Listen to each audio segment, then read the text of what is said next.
Welcome to Artie and Chill Crowdfunding Countdown. We take a look at every single board game campaign finishing up this week, and I gotta tell you, this is the pick of the week this week. This pick for you, this pick for me. This week is gonna be bad. This week is for what a way to make sure people stick around. Well, no, I'll just try to hang out and have fun and take a quick look at everything that's finishing up. But from what I've just looked at, the pickings are pretty slim. So we're going to go back a little bit and see what funded over the break in Kickstarter as well, if there's anything that you potentially missed out on. Spoiler alert, you didn't. This is unfair. I haven't even looked at the campaigns yet. I'm going to look at the campaigns, pause the video and check it out and give you my thoughts as I read through the rulebook and distill the necessary information for you so, you don't have to go through what I'm about to. So let's get right into the week. But first off, before we do, I want to give a huge shout out to my newest patrons. This is the real reason why I'm doing a crowdfunding countdown this week, so I can get back onto the patron shout out train. Thank you so much for jumping on board. Christopher, Ozda, or Eric, and Steve, thanks so much for jumping on board and supporting the channel. It means a heck of a lot. It really does. I'm eternally grateful to all of my patrons for consistently supporting the channel and helping me spend the time that I do on these things as I do.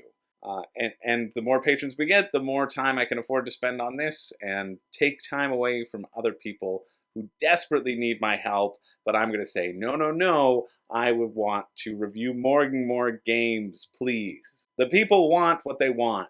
And honestly, I'm happy that Artie is a sleepy boy right now. He's about to go for his little nightly nap. He gets really cuddly in the winter, so he's been cuddling on me most nights, and tonight is no different. So I'll try to keep my legs out as straight as possible so that he stays here as long as possible. It gives you a reason to tune in. Tune into the Artie Cam. But let's get into the week. We only have 9 campaigns this week. It's going to be a short video, but this is what you missed out on over the Christmas holidays, and maybe I'll take a second and see if we can find any more at the end, any more that we might have missed that have just funded. You can always late pledge, because that is always an option on Kickstarter. So first up, we have Circus Break. Better make sure that my mic is working over here. It is. Circus Break, 2 to 6 players, card flipping game with hidden roles and ability, competing to escape the circus. You know what? That could sound promising. This will have funded the previous week. I'm doing this a little bit early because I'm about to get busy. I'm trying to do as much as I can to get a little bit ahead so that I can go to the Niagara board game convention, which I'm pretty excited about. It's just a big board game meetup for a few days, so I'm excited to be there. So trying to get a little bit ahead on work so that you don't notice anything. Well, this is gonna be another episode of me and my hopes getting consistently dashed. I was excited about this, and then it's just gonna be memory. Why? Look, they're doing a good job with the Kickstarter model of making sure there are minis for literally no reason. This is less of a reason than in Slay the Spire. They look cute, but there is only one key. You look at a card and you see if you found the key. I guess this is interesting. Don't be obvious if you do find it, so you get to look at them separately. But then you have to keep looking at cards to try to find your character's food. But then there's stuff like this, where random events may appear to change the situation dramatically. No, Artie, you're the only reason the people are staying around. Buddy, you not comfy? I understand. I get it, man. Do you want a tent? He likes his tents. It was good while it lasted. Yeah, you get stuff like this where it's just, oh, everything that you've done doesn't matter. Let's make the game go a bit longer. And that's the sort of stuff that is just the worst. So it's going to be finalized, and then it's going to be shipping. It's going to be delivered in 2 months. Wow. Shipping that's actually not too bad. That's $10, around 66, is around $10 Canadian-ish. So at least that's good, because it's just a studio. I don't know, maybe if you have young children. They do have a rule book. I'm not reading it. Fine, I'll read it. No, I can't click here. Click here for the rule book. Oh my goodness. Go to hell. Go to hell, Circus Break. You know what I am going to do? I am going to see what you can get at 401 Games. Winter deals. Board game winter deals. Look, you could get Arkham Horror, the card game, the Circle Undone for 30 bucks Canadian. You could get that instead of Circus Break. So that's what I'm going to do. I'm going to point out all the things you can get instead of all this stuff. That just seems mean. I don't know. I'm just trying to make this episode actually useful to anyone. But if you're interested in that, hey, check it out. That was already finished, and it did fund, so good job, everybody. It funded. Let's move on. To find the source. This is investigate, fight, and hack to find the source and save humanity. A roll and write co-op cyberpunk adventure for 1 to 3 players. Again, it's this sort of $5 print and play thing, and this is done really well. Of its $100 goal, it's raised $22,000, so I'm excited. Okay, we're back in it. See, this is why I like to do these episodes. Circus Break almost broke me, but Find the Source has really revitalized me. This looks like this was first created by Animus Magnus Games for a $5 print and play. Oh, you can get a limited box version too if you don't like printing and playing stuff. 53 Canadian, 39 US. That's probably a bit too expensive for what it is. But for a $5 print and play, this actually looks fairly dynamic and interesting. You roll 2 dice, and you choose out of those 2 dice which number to take. If you take the higher one, you're going to get closer to losing the game. But if you take the lower one, you get to upgrade one of your skills, and then your skills get boosted as the game progresses. And then you go and you visit these different locations and try to defeat the source before it charges up fully and Death Star rays the crap out of you. This legitimately looks really good. Oh, this makes me so excited to see something like this. It just looks simple. I like being able to upgrade. You get to choose more actions or upgrading. I mean, you're always going to choose the lower dice, right? Unless you have this like 5 or 2 split, in which case, yeah, you're going to want to take that 5 probably. Getting 5 action points instead of 2? That's going to mean a lot. 9 boards, 3 different maps, 3 different colors. Sure, okay, so it's 3 boards. Right? It's 3 boards. Who cares about the color variation? That's just for print and play. I don't like that. That's kind of dumb. That makes you feel like you're getting more than you actually are. You're setting up bad expectations. I do like one rule book. It would be great if I could have clicked on that rule book right there. Probably won't be a rule book. That's a bit odd. It says, if you upload the board into Tabletop Simulator, you can play the game on Tabletop Simulator, but you have to purchase it still. Like, I get it. I get that a lot of these print and plays, they're scared to release the rule book because that's their game, and they're thinking, oh, that's going to give away everything. I'm not too perturbed because you do get a lot of what is fun through here of the actions that you do get to do. I think this legitimately looks good if you are going to print this out and play them, if you like doing that sort of thing. Yeah, this seems actually pretty fun. Check this one out. That did finish, but I'm sure you can late back. That finished last Thursday. See, it's still on while I'm doing it, but it will have finished last Thursday. Yeah, check that one out. I think that does look fun if you're going to print and play this sort of stuff. I don't, because I'm a lazy, wicked bad boy, but I know other people do. So, yeah, great job, Find the Source. You made this episode worthwhile already, and I'm excited to see what happens next with 1 week till Christmas, which is a fast and fun family board game, a competitive 2 to 4 player area control Christmas-themed board game. I love it. I was just saying recently that there aren't a lot of Christmas-themed board games, and it's a genre that I want to see more of, and I want to see more good games of. Is this going to be that? All right, first created, 49 bucks. Is there a rule book? How to play at the top, though. I do love that. Where's the rule book? Maybe there isn't an English rule book yet because they're based in Austria. That could be it. Read the rule book, almost at the bottom of the page, but I do like that it's here. All right, so this is described as an area control game. Basically, you're going to have a deck of cards of elves, and you're going to be drawing 2 elves and 1 just random item from the item deck, which is over here. And then on your turn, you can put down an elf, and you're going to put the elf face down. And you want to control a number of tables, because if you're controlling the tables, then you're able to build gifts the most. And of course, Santa has sent you elves into a fervor fighting against each other instead of coming together. Santa wants to see blood. Why do you think his clothes are red? It's covered in the blood of the elves fighting to be Employee of the Month. It's just a horrendous time up there, but that's what the true spirit of Christmas is really all about. Just having a horrendous time. So you want to claim these spaces, but you're putting your elf's face down, and then somebody can attack those spaces and take them from you, and then you'd flip your elf face up, and you'd compare strength, basically. But you have items which can modify strength, so then once you're attacked, then you remain face up and you can probably be attacked again.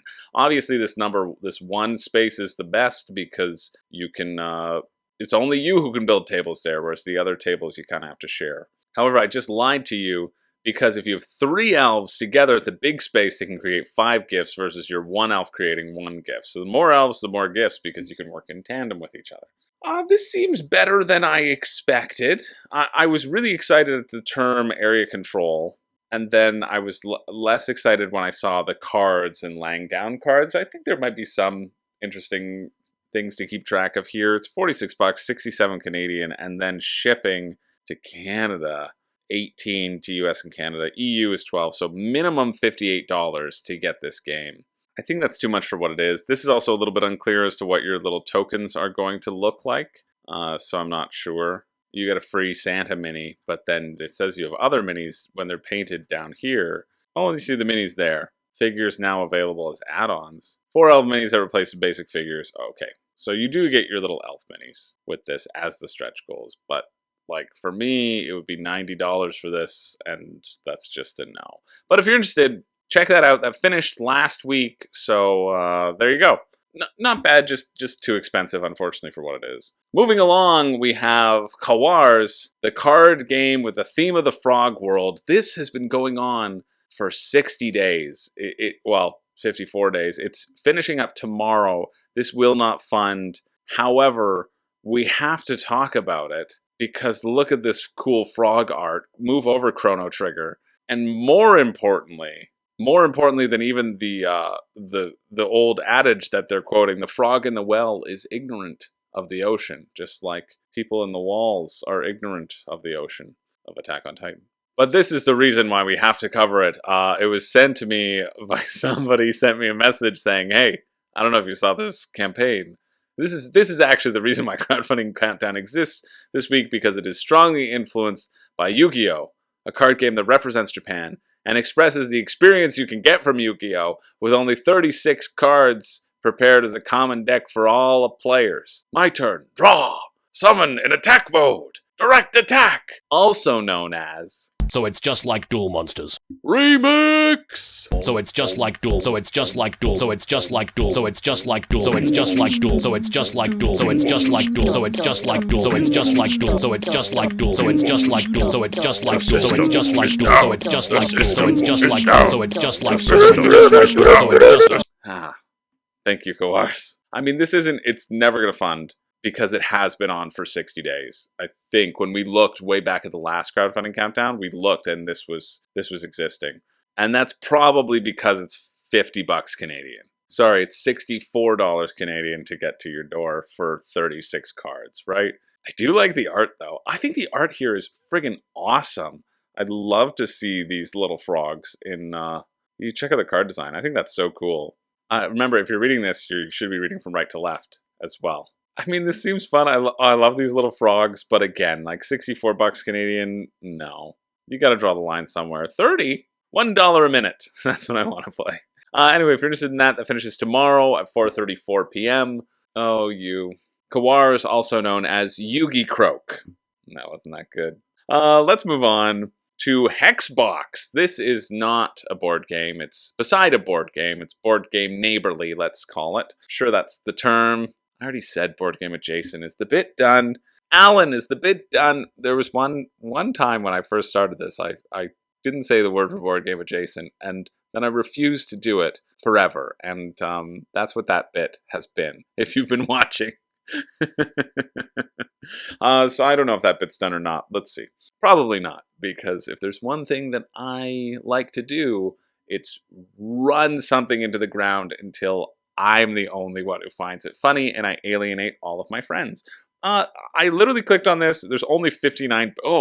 There's 59 backers, and it's raised 23,000 euros, $593 Canadian on average, which I guess it makes sense, which I hate. This is a little display case, it looks like. Let's look at it. All right. I mean, I get it. I get it why people will want these to showcase your stuff and how they light up and you can connect them.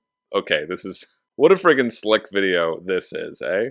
You don't even need to say anything. There are no words. if you want a cool freaking way to display your minis, yeah, that's pretty cool. Prototype printing using 80 kilograms of filament. These are the Hex boxes, which are lit up, wireless. The only wires from the power supply to the control module. They work when they're applied to the previous ones. That's cool. 12-volt, energy efficient, fully biodegradable polymer made from corn, PLA, if that's true. That's cool. Up to 50 hex box with a single control module. Okay, you know what? I'm kind of sold on this, even though it is going to be stupid expensive. One hex box and one power module is going to be $100 Canadian. I mean, people spend a lot on minis, right? People spend a lot on minis, and this legitimately is the coolest storage solution that I've ever seen for displaying minis. That's why I clicked on it. That's why I'm talking about it now, because maybe you haven't heard of it and this might appeal to you.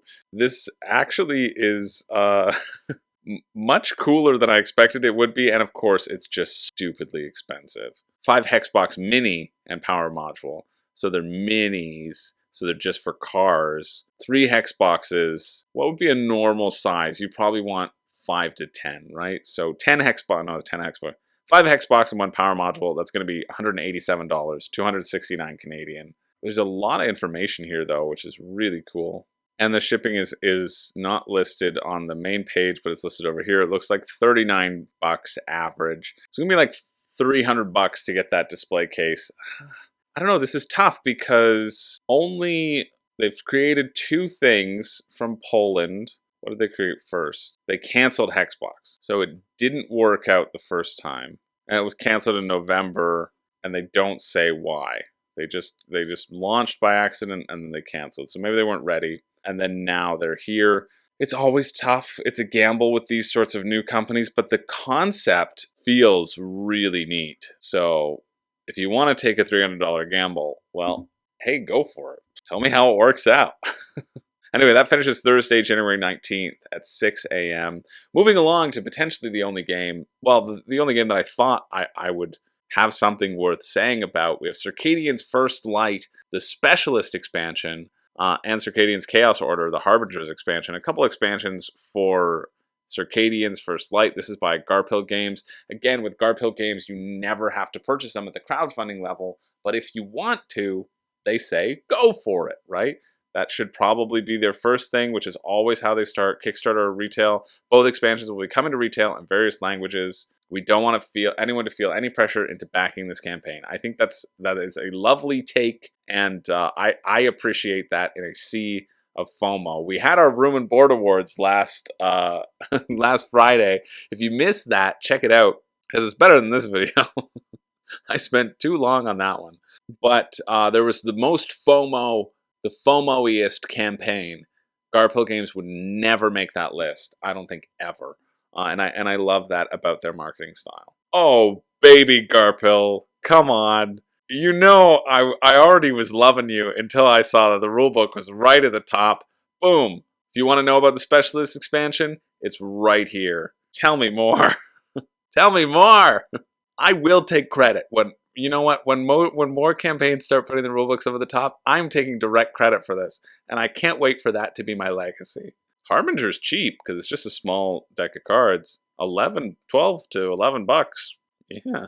I mean, then it's $40 for like a little card count. Total card count for sleeving in the Specialist expansion, 38 cards, 12 cards. That's great. There's an upgrade kit for the first edition because they did a second edition recently. And they said that we were going to, people from the first edition were like, is there an update kit? And there wasn't at that time. So this is lovely to see. 12 leader cards, 6 attribute cards, 12 tactic cards. That's cool. Everybody loves leaders, right? Who doesn't love a good leader that changes up the way you shape the game? I know I certainly do. Circadians First Light is one that I want to try. Like a lot of the Garphill games, I haven't played many of them, but I've heard only good things. And I think Circadians First Light is one that has fallen through the cracks a bit. I mean, a lot of people don't talk about it. Garphill is often and Shem Phillips really is just associated with the West Kingdom, South Tigris, Naughty Little Urchins from the North Pole, any of those little campaigns. It wasn't Raiders from the North Sea. No. Naughty Urchin Kids from the North Pole. Chef Phillips is most known for those titles. And yeah, I'm excited to see Circadians First Light still getting those upgrades. And I would like to try it eventually. I think it looks good. I mean, there's only so many games, right? But so much time. There are so many games and so much time. But yeah, baby, right at the top of the page with saying, no FOMO for you. Here's what it adds. And there's the rule book. Like, this is a campaign page that is only designed on supporting its fans and giving the people what they want. And that's what I like to see. And Circadian's First Light is kind of like it's a dice worker placement game, which happened to be one of the favorite mechanics that was out there. You can have your own little player screen, you're going to roll your dice, and you're going to assign them either on your own player board or send them out to do different actions. And basically the Specialist expansion adds in leaders. More leaders, plus more dice. So Specialists are a new type of dice that players can gain access to. And they have some very special rules. Obviously, because of their name. It's a Specialist. Doesn't look bad. I mean, I think this might add a bit to the main game. The main game, the choices I hope look good.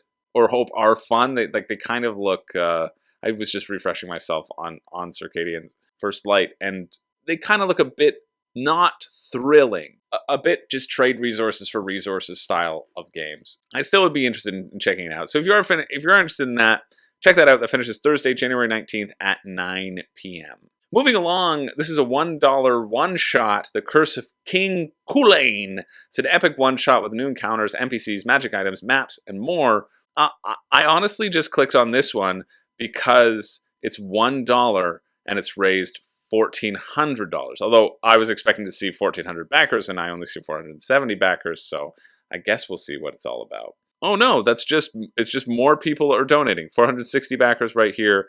People are donating more. And since it's a PDF, we'll fulfill this roughly 7 days after the Kickstarter ends. That's pretty good. Each one shot is different, but they usually come in at well over 10 pages of content. Cool. 10 pages for, yeah. If you like this one shot, don't forget to check out these add-ons for great content. And that's, you can add in a bunch of this stuff. Shipping. No need to wait, because it's sent to you later. Risks? No risks. Hey, there's no risks. It's $1. I wish I knew what sort of one-shot it is, like what system it kind of follows. Suitable for 4 to 5 players of levels 7 to 8, so depending on what your level is. I mean, wasn't expecting to see another one of these so soon, but the value for money is honestly quite amazing, so happy to support another. Boom. This seems like a great little community. Nice. It just seems like a lovely comment section or update section. Oh, there we go. I do know what it's for. It's right on the front. It's right on the front. It's right there. Penny Dragon 5e, 5th edition. So there you go. Stupid idiot. You know what? I blame it on the curse of King Culainn. King Culainn has cursed me, and you have to get this to save me from myself. Moving along, we've got the Mafia game, Battle for East End. I'm assuming this is just a printed copy of the game Mafia, which is just Werewolf, but let's see. This social game is a test of your detective skills as you try to uncover the truth and expose the Mafia member among your friends. I haven't changed my opinion yet. Yup, just Mafia. I do not like that this is the determination, these very small symbols here. You're a bad boy. You're a good boy. I don't like that. Let's see how much. First created, because you didn't really create it. You just took it. From the public domain or your drama class. £15, $25 Canadian. 1 pack of the Mafia cards for 27 characters. Here's the thing, you can play this with just a regular deck of cards. You still need a moderator. You have very basic characters. I like the art. I do like the art. I think that's fun. But they do have shipping this. In Canada 7, so it's $36 for a deck of cards to play a game that I already own. Probably not for me, but if you're interested, check it out. I actually really like the art, other than the iconography. I think the art is fun, and you might be able to get people more interested than Werewolf for, I don't know, it still says you need a moderator though, which I don't like having to have a moderator, because mostly, if the moderator doesn't get to make like key decisions, I worry that it's not that fun for them. But I am excited to try Psychic Pizza Deliverers Go to a Ghost Town, and that is that does require a moderator, but maybe that's just because I am enamored with the theme, and that will influence my decision directly. No, I hope it. I hope it. I hope it's fun. I think it's going to be just okay, honestly. But we'll see how other people enjoy it, and I will report back. Anyway, if you're interested in Mafia, that's January 22nd at 5:38 a.m. Moving along to Chesney. This I think might be my favorite campaign before checking things out. Not because it's the power struggle in the Forest Kingdom, shifting factions and strategies determine your fate. Wounded players are not out of the game. Okay, don't know what that even means yet, but it is my favorite because it says your first backing choice in 2023. It's pretty much because it's one of the only backing choices in 2023. It doesn't matter that it's a good game. They're not claiming it's a good game. They're claiming that you could back it as your first thing backing. We have a thing going on in our Discord where people are like, it's been 8 days in 2023 and I need to purchase a game. And yeah, so the Chesney is targeting you specifically. Don't fall for it. YMC Studio, they dropped the A. Clearly they hate Canada. I thought that was a pretty good one. There's a lot of interesting concepts in that video. I'm going to need to see a rule book if they have one. I love these, again, Kickstarter nonsense. They're going with standees, but hey, if you reveal a character, then you can put your standee down. But the whole purpose is that, okay, you are a secret character. You don't want to reveal yourself. You also have 2 factions, but whatever faction you have the highest number with, that's the faction that you are the most allied with. And then it says only one person can win the game, though, because I would think that you're doing okay. Let's keep looking. So you can get wounded, you lose all your hearts, and you get wounded, as far as I can tell. And when you get wounded, you put a huge judgment out, and all factions have to fight, or you want to put different factions together. It's for 5 to 10. How are you doing a preview there? Okay, yeah, I'm gonna need this. Okay, yeah, but the player who has the highest score after 3 rounds is the winner. So why do you have to work together? Find your allies and achieve that shared goal, which is to leave only one faction in the game. So I guess you've got to jump from hoops to hoops, from faction to faction, rather. But gosh, I'm so intrigued with this, but I'm just so confused. It's like Morpho meets Night of the Ninja meets every other social deduction game. Okay, so it is kind of like Night of the Ninja. It just says there's 3 rounds, but you get a win if you still are in the game, you have HP, and you have at least 1 matching faction token. It can count as a win for the faction, but you're not telling me how many points I get. There we go. Jeez, I'm so sorry. But I think this is relevant to kind of leave in, because it shows that it's not very clear as to what you're even supposed to be doing. Yeah, so very much like Night of the Ninja, if your team wins, you get the most points. That's basically all you need to know. All right, it's Night of the Ninja meets Morpho. That's what it is. Night of the Ninja meets Morpho, meets Bang, meets every other social deduction game. You can use your cards to peek at people's factions and switch them and turn them face up and switch them around. So you're going to get to know more and more information as the rounds progress, and then you are going to try to knock out the people who aren't part of your faction so that you can come on top and that your faction can win. And if your faction wins, you get points. Most points at the end of 3 rounds, or first to 12, depending on what variant you're doing, wins. That wasn't hard to figure out, but it was. The standard game, which is the only one you ever need, don't you dare get the standees. Like, just don't you dare even think about it. It's $52 Canadian. $52 Canadian, so what's that? 38? And then what's shipping? Free to Hong Kong, that's cool. And then $15 to the US, 25 to Canada, right? So for me, it's like 70, 80-ish dollars to get to my door. Way too much for something that does a very similar thing to other things. It looks good, but Night of the Ninja exists, and I think will be less confusing, plays quicker, and is going to be better. Night of the Ninja is just like a really great social deduction game that does this concept exactly. Morpho does the 2 different roles thing. I was thinking about getting rid of Morpho, honestly, recently. This little game that I did a review on. But I think it's neat for that kind of dual role thing. So for me, I don't need it. But if you're interested, that finishes next Tuesday, January 24th at 8 a.m. And finally, this is our last game of the week. Here we go. A short week, but longer than I expected it to be because I was friggin' yammering on for too much. We have Play, Rewind, Eject. Tabletop card game.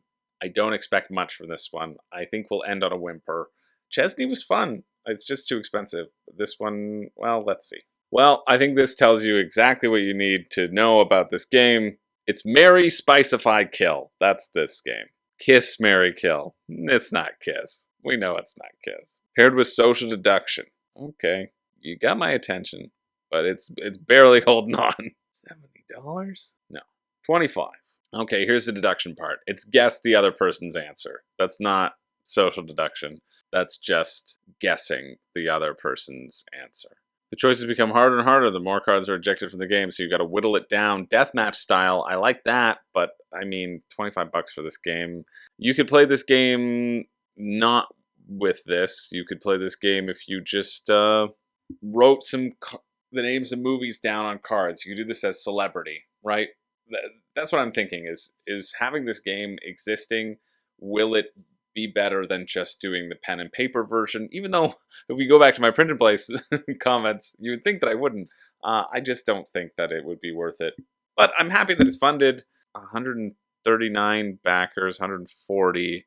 Average $84 spent on this per backer, which is weird considering the feature is 70. So there's a higher average than even the highest pledge, which means that bloat games may be just bloating up the donations, or they just have a couple generous people who are very excited about the game. So if you're interested in that, it's not a total miss, but it's just like, it's not for me. But if you're interested, check that out. Tuesday, January 24th at 9 p.m.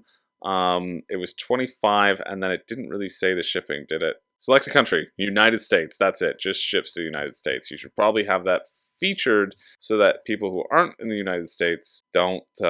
Should probably say that at the very top of your page so that people who aren't in the U.S. don't waste their time. Kind of like I just did. So that's it for the week. And then because I thought this was going to be a lull of a week. Well, I found these photos.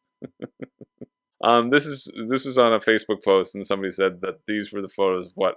Honestly, turn away. Just like exit the the screen now, because these are some horrendous AI art of Disney.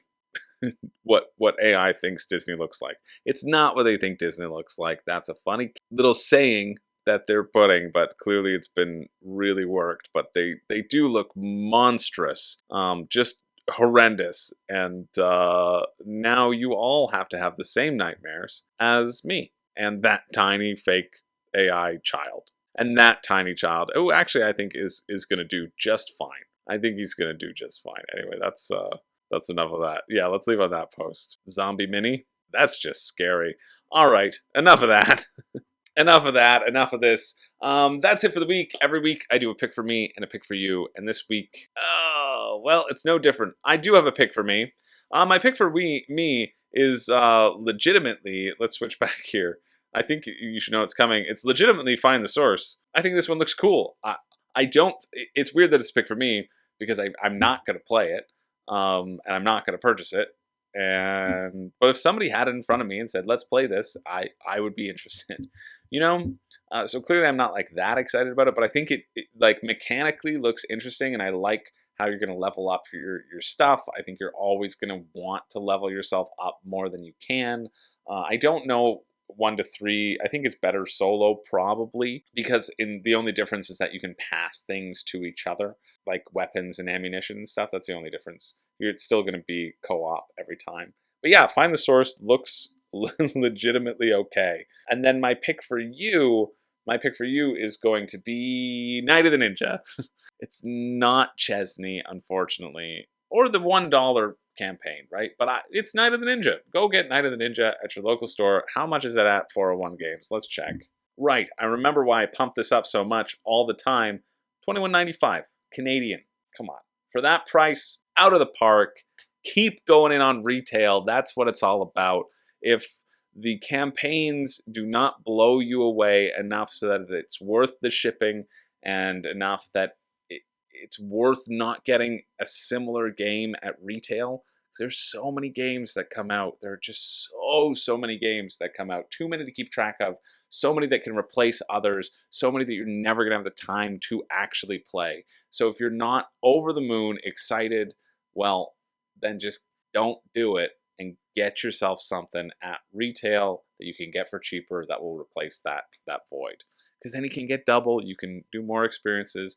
You have no reason to back the campaign other than, helping people achieve their dreams, but we can only do that so much in a practical manner of speaking. You need to be excited, and when you are excited, that will help elevate the awesome games to the top. And I think there will always be awesome games coming out and people who are innovating in interesting ways. So if that's the sort of feeling that it provides, go for it. If it's just it seems okay, Kickstarter is not the place to be. That's just my beginning of the year reminder to myself and to all you friggin' addicts out there who I appreciate staying with me. Thanks so much for sticking around. Hope this was an enjoyable episode. We're back with Crowdfunding Countdown, episode whatever the title says. I think 72. Let's keep on moving. And if you want to throw me 50 cents an episode, well, there's the link for you on Patreon. 50 cents. That's it. It seems like a little, but it helps me a lot. Anyway, I appreciate you all being here. Let me know what is upcoming this year if you are excited about stuff. Think about all the stuff you backed last year and think about how little space you should have on your shelves for this year. How discerning are you going to be? Do you have any backing limits? Do you have any criteria for yourself? Let me know. I'm interested. Anyway, thanks so much. See you later. My name is Chris George, and for the third year in a row, whackity schmackity doo. Nah. I don't have a catchphrase. Okay? I'm working on it. We'll get there.